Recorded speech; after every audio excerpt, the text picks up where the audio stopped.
মৃত্যুর আগে একটা অদ্ভুত গন্ধ আসে।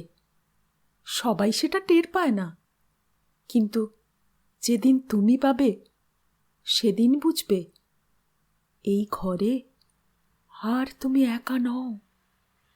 এই গল্পটা গন্ধ নিয়ে নয়, এই গল্পটা মৃত্যুকে আগে থেকে টের পাওয়ার গল্প। নমস্কার, শুভ সন্ধ্যা। শাশ্বতী সিনহা টক্সে আপনাদের সবাইকে স্বাগত। আজ থেকে শুরু করছি নতুন এক গল্প। এবার বেছে নিয়েছি অমর মিত্রের এখন মৃত্যুর ঘ্রাণ। শুরু করি। 1, সুদামার আবার স্বাদ হয়েছিল মা হওয়ার। হ্যাঁ, 14 বছর বাদেও। শুনে কৃষ্ণেন্দুর কি হাসি!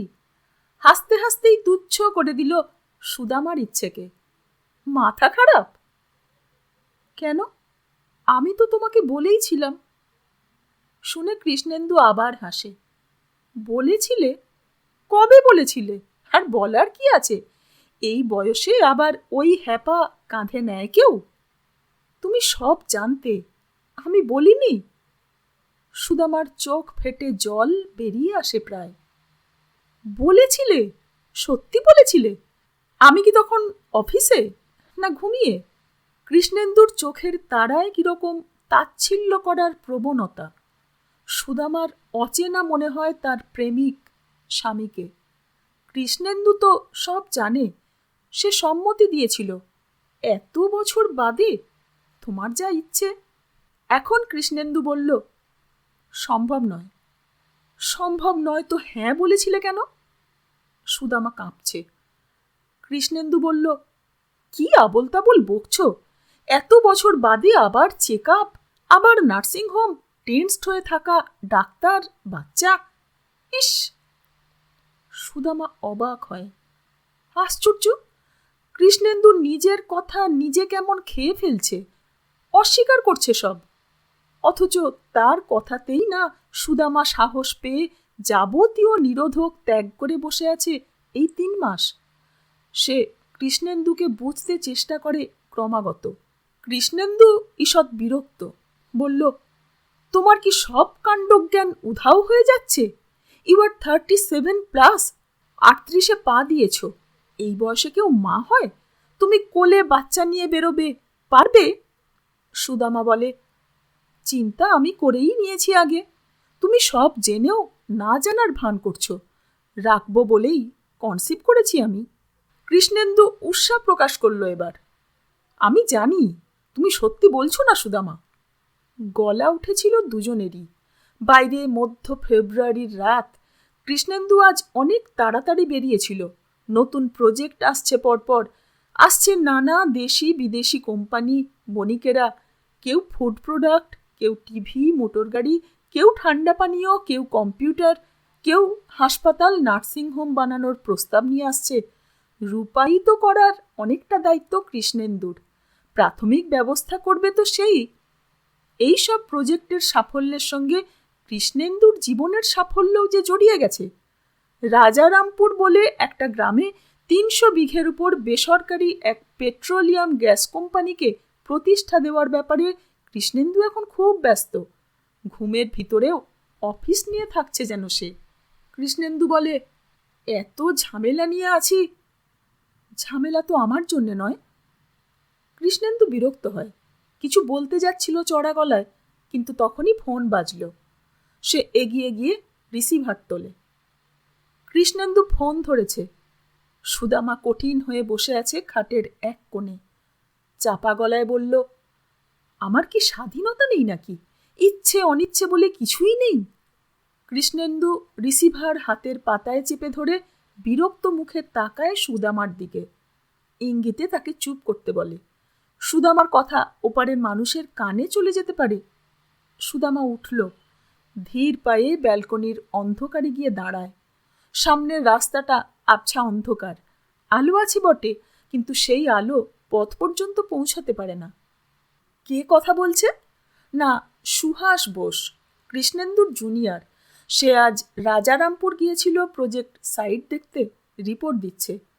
সুদামা কান পাতে, কিন্তু তার কৌতূহল সামান্যতেই উবে যায়। ল্যান্ড কম্পেনসেশন এইসব নিয়ে কথা হচ্ছে। মনে হচ্ছে সুহাস নতুন কিছু বলছে, নতুন কোনো প্রজেক্টের কথা। কৃষ্ণেন্দু খুব উৎসাহী। সুদামা অন্ধকার আকাশে তাকায়। এখানে আকাশ অনেক পরিষ্কার। সেপ্টেম্বর অক্টোবরে তো আকাশ তারায় তারায় ছয়লাপ, ছায়াপথ দেখা যায়। খুব নজর করলে অচেনা কোনো গ্রহও হয়তো। হ্যাঁ, কথাটা কৃষ্ণেন্দুর।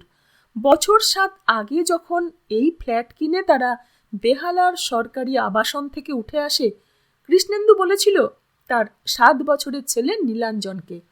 পাশে দাঁড়িয়েছিল সুদামা। রাত হয়েছিল অনেক।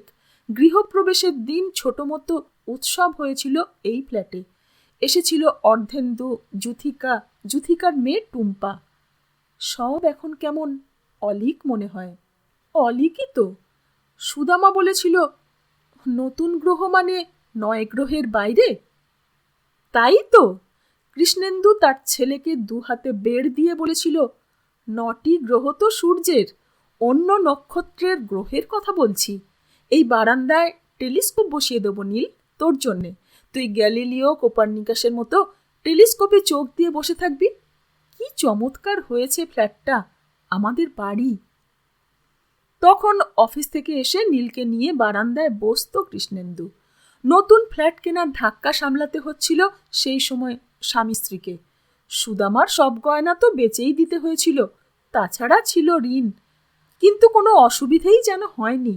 কোনো দিন তারা কেউ মুখ অন্ধকার করেনি।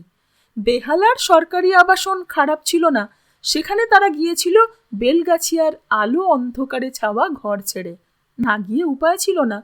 কৃষ্ণেন্দুর কাছে অফিসের কেউ এলে বসতে দেওয়ার জায়গা পর্যন্ত ছিল না।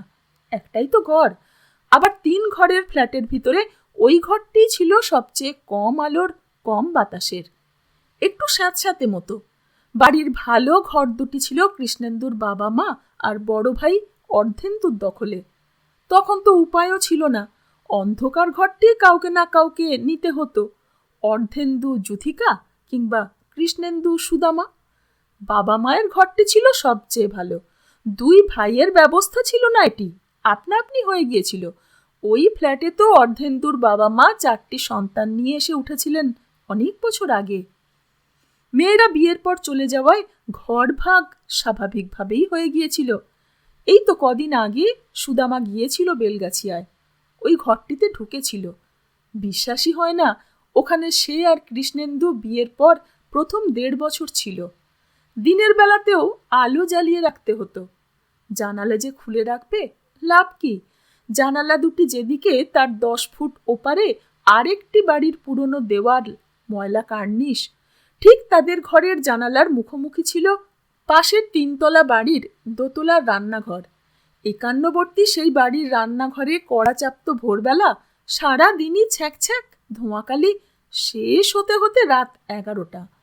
দুপুরে ঘন্টা 2 মতো থামতো কখন তা টেরও পাওয়া যেত না। সুদামা জানলা খুললেই নাকে পেত তেল মশলার ঝাঁঝালো গন্ধ। ঘরে বসে শীতকালটাই টের পাওয়া যেত, অন্য কোনো ঋতু ধরাই যেত না। না বাদল, না শরৎ, না বসন্ত। হ্যাঁ, গরমের দিনে যখন আলো পাখা থাকতো না, টের পাওয়া যেত দমবন্ধ ভাবটি। বৈশাখে বিয়ে হয়েছিল সুদামার, তখন ছিল অনবরত লোডশেডিং। সে যেন বন্দি শিবিরে এসে পড়েছিল।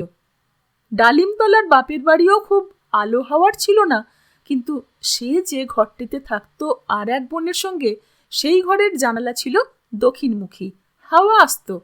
শ্বশুর বাড়ির ঘরটি ছিল যেন জেলখানা, বড় প্রাচীরে ঘেরা অন্ধকার কুঠুরি। সুদামা ধূপ জেলে রাখত ঘরে প্রায়ই সময়, বোটকা গন্ধটা যাতে যায়। এখন আর বিশ্বাসই হয় না, ওই ঘরে তারা বিবাহের পর রাতের পর রাত জেগেছে, ঘুমিয়েছে। ওই ঘরে তাদের ভিতরে ভালোবাসা নিবিড় হয়েছিল। ওই ঘরে তারা পরস্পরকে চিনেছিল পরম নিশ্চিন্তে। এখন এই 800 স্কয়ার ফুটের অঢেল আলো বাতাসে বসে ওই ঘরের কথা মনে হয় অসত্য, অন্য জন্মের কথা। ডাকলে কৃষ্ণেন্দু, সুদামা তোমাকে ডাকছে সুহাস। সুদামা ব্যালকনি থেকে সরে ঘরের দরজায় আসে। ভ্রু কুঞ্চিত মুখে তাকিয়ে আছে টেলিফোন হাতে কৃষ্ণেন্দুর দিকে। কৃষ্ণেন্দু আবার ডাকল, এসো, ও কতক্ষণ ধরে থাকবে? সুদামা এগিয়ে গিয়ে টেলিফোন ধরল। আমি তো আপনার বস নই বোসবাবু, আমাকেও কি ওইসব প্রজেক্ট বোঝাবেন? ওপারে হো হো হাসে।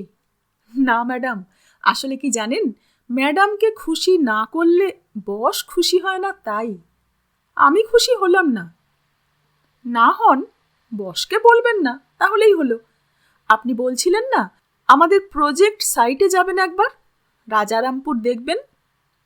সুদামা বলল, এখন আর বলছি না। সুহাস বলল, স্যার বলতে বললেন তাই। সুদামা কঠিন হলো, এখন আর যেতে ইচ্ছে নেই। আপনারা ওসব নিয়ে থাকুন, সাহেব, কোম্পানি, জমি, ফ্যাক্টরি, অফিসের ফাইল। কি করব বলুন, চাকরি তো। কবে যাবেন বলুন? সুদামা বলল, ঠিক আছে, ওকে বলে দেব, রাখছি। টেলিফোন রেখে সুদামা ঘুরল কৃষ্ণেন্দুর দিকে। কৃষ্ণেন্দু সিগারেট ধরিয়ে, হাতে একটা হেডলি চেজ, কভারে রিভলভার হাতে, প্রায় নিরাবরণ যুবতী বিদেশিনী। এখন কৃষ্ণেন্দুর অবসর কাটানো মানে Hadley Chase, Nick Carter, Irving Wallace, soft porn cum thriller, এইসব পুস্তক ওর যাবতীয় অবসাদ কাটিয়ে দেয়। সারা দিন অফিসে থেকে মাথা ভার হয়, ভারমুক্ত করে হেডলি চেজ কিংবা টেলিভিশনে। টেলিভিশনের অভ্যাস ক্রমশ বাড়ছে কৃষ্ণেন্দুর। সুদামা বলল, কেন, তুমি বলতে পারলে না? চমকে ওঠে কৃষ্ণেন্দু। কি? ওই যে রাজারামপুর যাওয়ার কথা, সুহাস বোসকে দিয়ে বলাতে হবে। কৃষ্ণেন্দু হাসে, আমি বললেই বলতে পারতাম, কিন্তু সুহাস তো তোমাকে আমন্ত্রণ জানাচ্ছে, রাজি তুমি হবেই। সুদামা অবাক। সুহাস বললে রাজি হব কেন? ওটা কথার কথা, তবে এই মুহূর্তে আমার কথায় যে রাজি হতে না তুমি, তা তো আমি জানতাম, তাই সুহাসকে বলতে বললাম। সুদামা বলল, এখন তো আমার পক্ষে যাওয়া সম্ভব নয়। কেন? অবাক হয় কৃষ্ণেন্দু। কেন তা বুঝতে পারছো না? এখন সাবধানে থাকতে হবে প্রথম কটা মাস। হা হা করে হাসে কৃষ্ণেন্দু। প্রথম কটা মাস? পাগল, ও তো একদিনের ব্যাপার। সকালে যাবে, বিকেলে নার্সিংহোম থেকে ক্লিন হয়ে ফিরে আসবে। সুদামার চোখ মুখ থরথর করে, সে যেন অন্ধের মতো বাতাস হাতড়ায়। সত্যি বলছো তুমি? সত্যি ছাড়া কি মিথ্যে? এ বয়সে আমি আবার বাবা হব, নীল কি ভাববে? ওর আর ভাবার কি আছে, থাকে তো ১,৫০০ কিলোমিটার দূরে। সুদামা ক্ষুব্ধ হয়ে ওঠে, ও তো এরপর ভুলেই যাবে আমাদের। এবার সামারে আসবে না, উটি যাবে, সাউথ ইন্ডিয়া নিয়ে যাবে স্কুল থেকে। ওর মায়া চলে যাচ্ছে। মায়া যাওয়ার কি আছে, বড় হচ্ছে। ছেলেরা তো ডিটাচড হয়ে যেতেই ভালোবাসে এই বয়সে, আবার ফিরেও আসে আরও বড় হলে। সামারে না আসুক, দেওয়ালিতে, শীতে তো আসবে।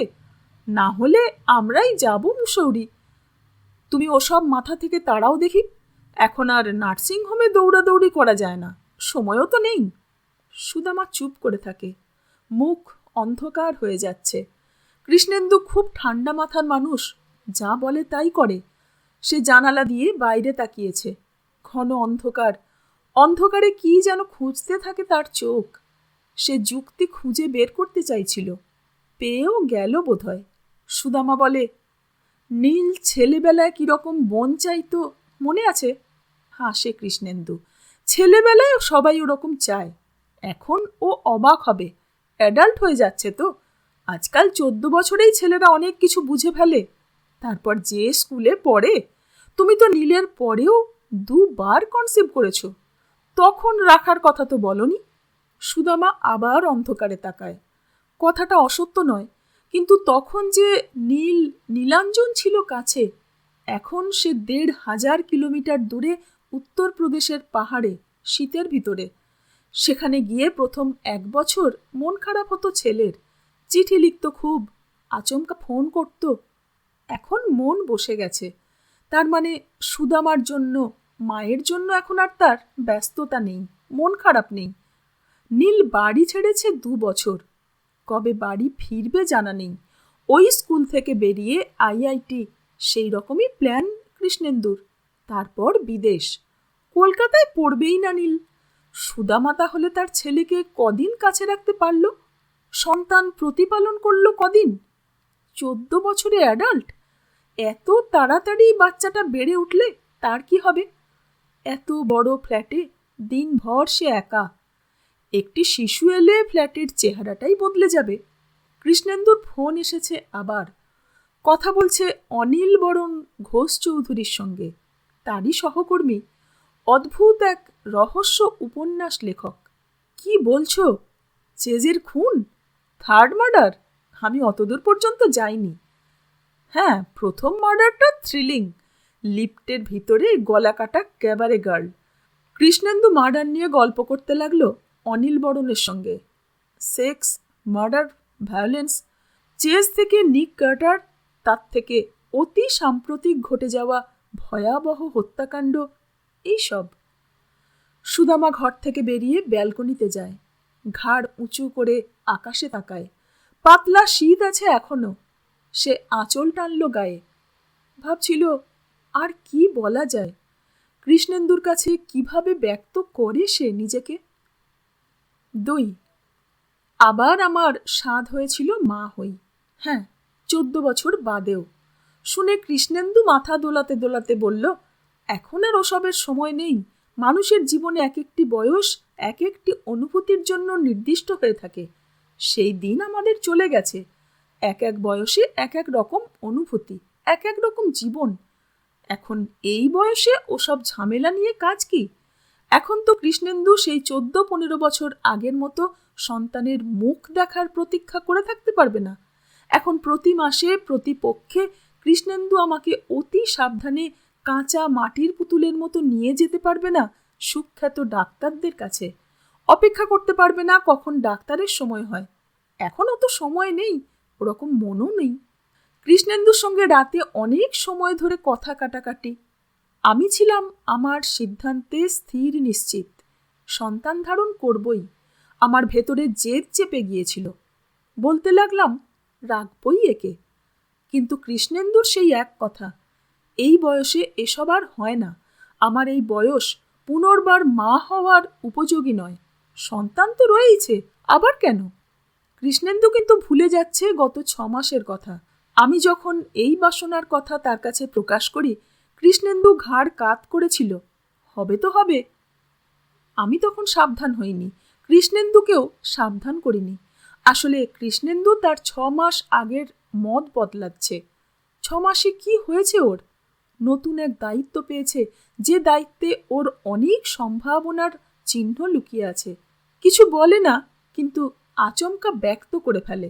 নানান স্বদেশি বিদেশি কোম্পানির সঙ্গে, বহুজাতিক সংস্থার সঙ্গে ওর যোগাযোগ হচ্ছে নিয়মিত।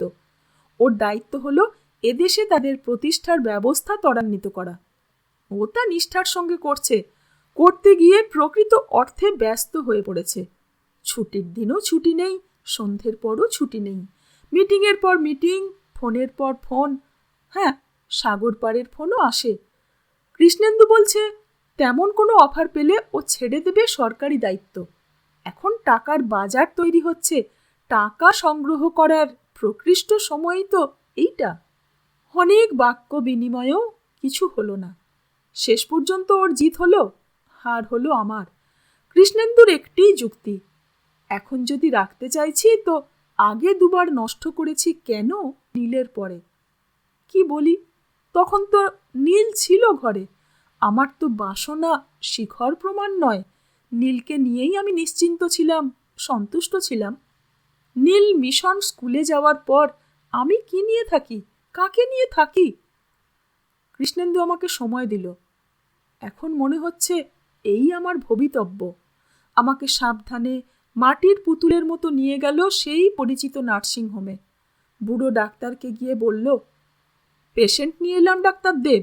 আচ্ছা, এই বয়সে মা হয় কেউ? যে কথাটা ফ্ল্যাটে বলেছে আমাকে কৃষ্ণেন্দু, সেই কথা ডাক্তারকেও বলল।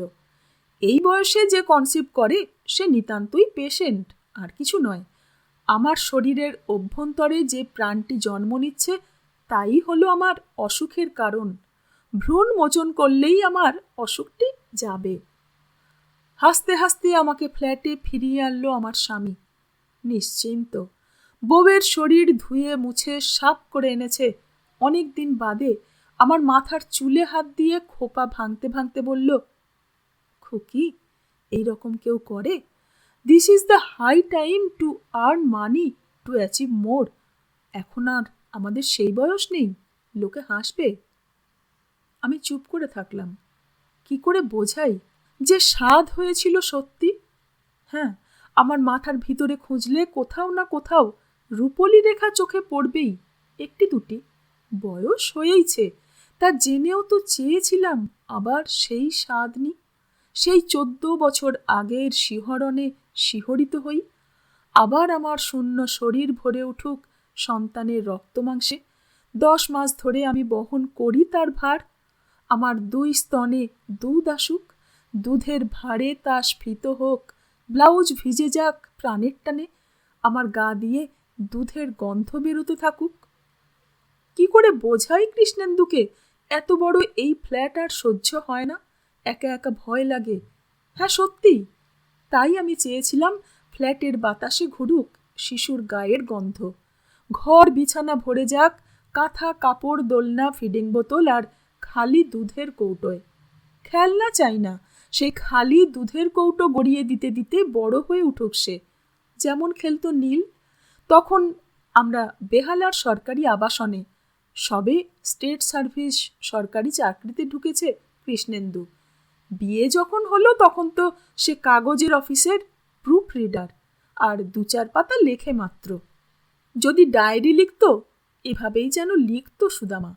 এখন আবার সেই অভ্যাস, যে অভ্যাস কৃষ্ণেন্দু তাকে দিয়েছিল, আবার কৃষ্ণেন্দুই হরণ করেছিল, ফিরিয়ে আনতে চেষ্টা করছে। ডায়েরি লিখতে বলতো তাকে কৃষ্ণেন্দু পরিচয়ের পর থেকে। কলকাতার রাস্তায় হাঁটতে হাঁটতে বলতো, ডায়েরি লিখলে তোমার লেখার অভ্যাস হয়ে যাবে, আমরা দুজনেই লিখব। সুদামা বলতো, আমার যে ডায়েরি লিখতে ভয় করে। কেন?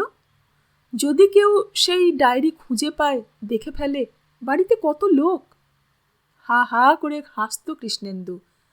তারা তখন হয়তো হাঁটছে রোদে ডোবা গ্রীষ্মের ময়দান দিয়ে, তারা তখন হয়তো আসছে ধর্মতলা থেকে কলেজ স্ট্রিটের দিকে, তারা তখন হয়তো বসে আছে কলেজ স্ট্রিটের বসন্ত কেবিনে, তারা তখন হয়তো কলেজ স্ট্রিট থেকে বিবেকানন্দ রোডের দিকে হাঁটছে। ডালিমতলায় সুদামাকে পৌঁছে দিয়ে বাড়ি ফেরার বাস ধরবে কৃষ্ণেন্দু।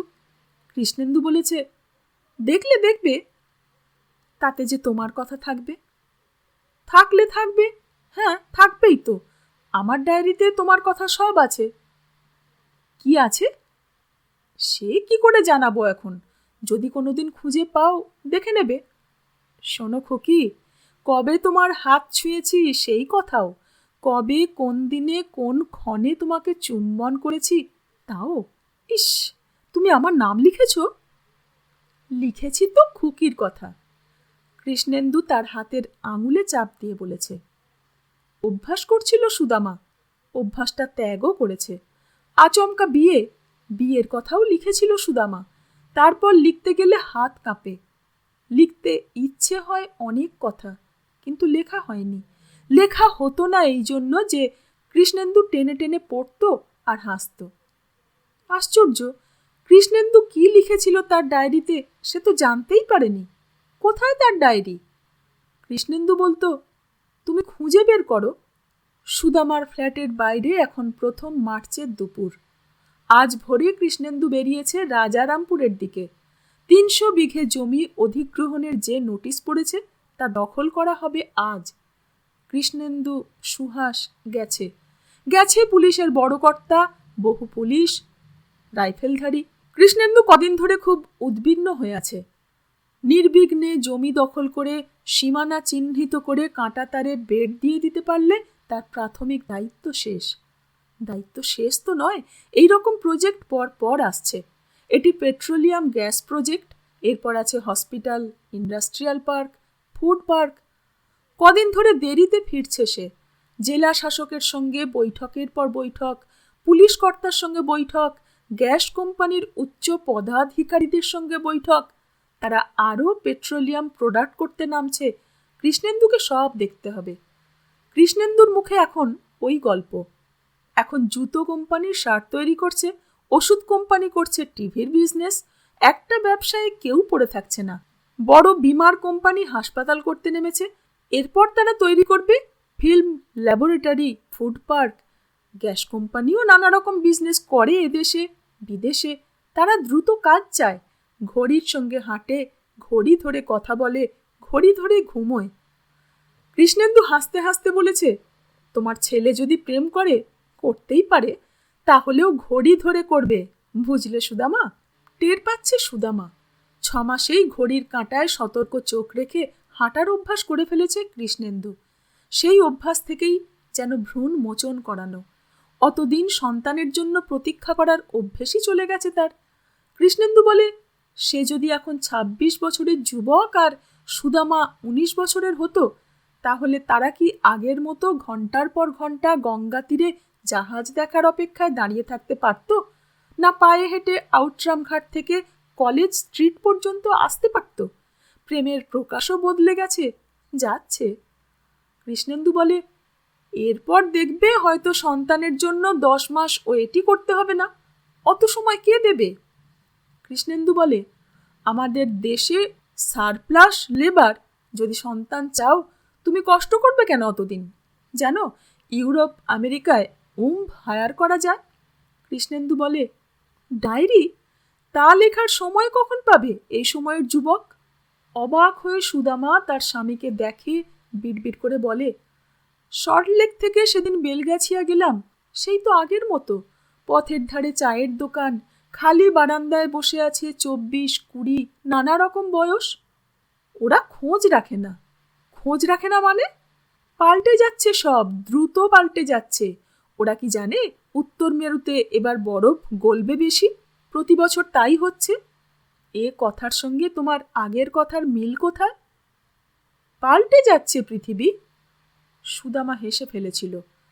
যুক্তি প্রতিষ্ঠার কি অক্ষম প্রয়াস! উত্তর মেরুতে বরফ বেশি গলছে গ্রীষ্মে, তাই মানুষ হয়ে উঠছে ঘড়ির কাঁটার দাস। সে বলেছিল, তোমাকে ছাড়া আর কাউকে তো দেখছি না আমি। কৃষ্ণেন্দু বলেছিল, প্রকৃতি পাল্টালে মানুষ পাল্টাবে না? হ্যাঁ, পাল্টাবে তো বটেই। তাপমাত্রা বাড়বে, কোনো কোনো বিষয়ের অভাব হবে, কোনো কোনো বিষয়ের প্রাচুর্য হবে, কিন্তু তার মানে কি মানুষ নিজের কথা ভাববে না? ভাববে, বেশি করে ভাববে। তোমার সেই ডায়েরি কোথায়? অবাক হয়েছিল কৃষ্ণেন্দু, এত বছর বাদে আবার ডায়েরির কথা উঠতে। তখন সুদামা বলেছে, ডায়েরিতে এসব লিখে রাখো। হা হা করে হেসেছিল কৃষ্ণেন্দু। ডায়েরি লেখার সময় কই মানুষের? This is the high time to achieve more, more and more. আরও বেশি ভিটামিনের মতো মানুষের এখন আরও বেশি আত্মকেন্দ্রিক হয়ে ওঠা দরকার। বহু বছর আমরা অনর্থক সময় নষ্ট করেছি। সময় চলে গেছে হু হু করে। এখন সবচেয়ে বড় সঙ্গী হলো ঘড়ি। সময় নষ্ট হয়েছে কিসে? প্রেমে, ভালোবাসায়, সুদামার জন্য নিদ্রাহীনতায়, কৃষ্ণেন্দুর জন্য রাত জাগায়। ঘড়ি কি প্রেমের সময়টুকুও কেড়ে নিয়েছে? ঘুম এসে যাচ্ছিল সুদামার। তখন ফোন বাজতে আরম্ভ করল। নতুন বছরের ডায়েরি পেন একধারে পড়ে আছে। আজই প্রথম পাখা চলল এই ঘরে।